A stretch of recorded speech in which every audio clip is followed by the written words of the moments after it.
shoulder mo. Itataas ko naman kaya lang kaya niya. Medyo sakit na dito. Kaya mo sagad? Ito na yung sagad ko. Isin kaya, hindi kaya gano'n?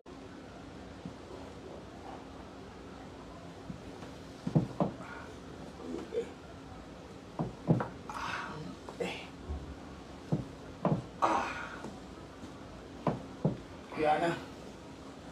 Pahigay mo. Una. Normal lang. Okay. Masakit to, ha? Dinig ba? Ulit. Sagad. Ngayon, isa pa. Taas pa. Ulit sa ano.